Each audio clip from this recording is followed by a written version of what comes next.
From KUNC and the NPR network, this is In the NOCO, a daily slice of Northern Colorado news and happenings. It's Wednesday, December 20th. I'm Erin O'Toole.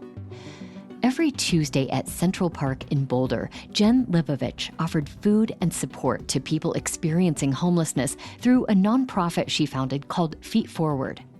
Livovich knew a lot of the people she was helping at the time. That's because she also struggled with homelessness for several years. Then in 2018, she received a state voucher that helped her secure a stable home. It was a rocky transition. I really grappled with the type of survivor's guilt that's really only familiar to homeless people. And I remember thinking I could move 40 people in on my floor, right? And I played the tape out, knew that wasn't going to end well. Homelessness has reached crisis levels in Colorado, and the City of Boulder is facing a lawsuit for how it's been handling the problem. The ACLU of Colorado sued the city for its so-called camping ban. It prohibits people from sleeping on the street. Police then issue tickets to those who do, even when the homeless shelter has been full. Here's ACLU Colorado Legal Director Tim Macdonald. We think that's a violation of the Constitution to criminally charge people for actions that they have to engage in as a part of being human. A court date for that lawsuit was recently set for next year. Livovich, for her part, was originally one of the plaintiffs, but she's since withdrawn. She says the larger issue is getting unhoused people access to social services, especially when it comes to addiction. In the NOCO's Robin Vincent sat down with her to learn more. So, Jen, what compelled you to sign on to the lawsuit? And then what made you withdraw? My decision to join the ACLU lawsuit was solely based on emotion. You know, after hearing that it would transform and save homeless lives, my mind immediately went to my friend Benji. He was found frozen to death on Christmas morning in 2017. What got me to withdraw from the lawsuit was reality. I started to learn more about what was happening with our municipal court's community court program, where people with camping tickets could get them quashed in exchange for service engagement. And then the defelonization bill that passed in 2020, leaving many drug offenders to be released over and over on personal recognizance bonds. This learning coincided with the front row seat to the changing drugscape disproportionately harming homeless people that I've known for 12 years, and those that the Tuesday programming at Central Park was helping. We know a lot of city leaders have defended the camping ban, right?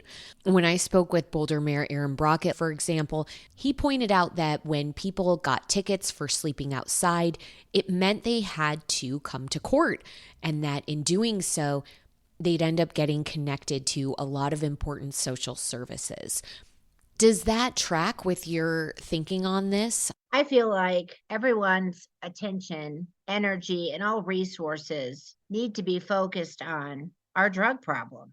I feel that the lawsuit is fighting for a blanket ban that will, if successful, allow for people that are very likely impacted by our drug problem, who are using drugs, and putting them in even more of a vulnerable position, to negatively impact their health and wellness and, possible increase a chance for overdose. I think the time, the energy, the resources all need to be directed towards putting the health and wellness of individuals experiencing homelessness first and foremost. And I don't feel allowing people to linger outside overnight when we're in the midst of a drug problem that's disproportionately harming this group is the way to go. I realize you're approaching this issue from a really personal place. You struggled with homelessness in Boulder for several years. What would you say were the causes? My pathway to homelessness was actually domestic violence. And that whole experience actually began in the state of Indiana. It was the first time I ever had to use or rely on services. I had no idea at that time what services were even available. I was kind of thrust into that.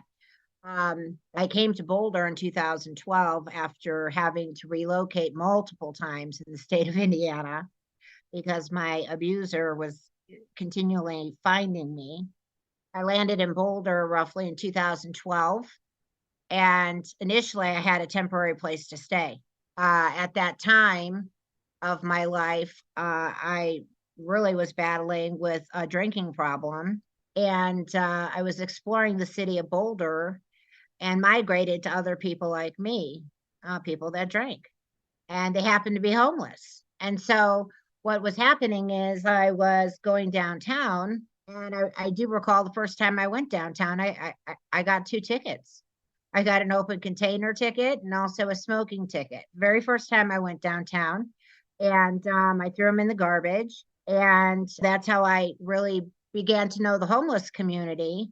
Eventually, I would burn my bridge at the place I had to live, as I discovered that people were actually going to jail for these open container and smoking tickets. And then I was on the streets full time. Mm. As you look back on that chapter of your life, living on the streets full time, how did that change you? I think my experience in homelessness made me incredibly resilient. I was able to meet some remarkable people. Homelessness is ultimately, at the end of the day, people who are in shared circumstances, and they're very unique, and you undergo these very unique situations that are nearly unfathomable to anybody else, right? Sleeping outside in extremely cold weather with 3 blankets and wondering if you're going to make it through the night. Accessing services here and there, I would refer to it as moonlighting, sleeping on a church floor, which was great, but you were packed in like sardines. It wasn't necessarily safe. And even the shelter, not to knock the shelter, but again, you're in a room with a lot of people. You have to guard your things 24 hours a day. I do remember going to the shelter once in a blue moon and having to take each and every one of my belongings into the shower with me to ensure that my things weren't going to get stolen. So, I would say that my experience in homelessness was really eye-opening, because for the bulk of my life, I lived a very privileged life. I worked professionally. I lived very comfortably. And from my experience with homelessness and my consequential climb out, it really taught me about community. And it really changed my life. And it helped me to define my life purpose, which is to help homeless people in my community. Jen, thank you so much for speaking with me. Yes, thank you very much for having me.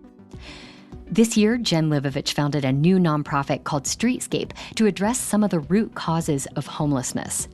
You can find more on that in our show notes or at kunc.org. That's where you'll also find info on Jen's 4-point plan. It's a blueprint for city leaders to address homelessness in Boulder. That's it for us today here on In the NOCO. Robin Vincent is our executive producer. I'm your host, Erin O'Toole. We'll be back tomorrow with more of what's happening in Northern Colorado. See you next time.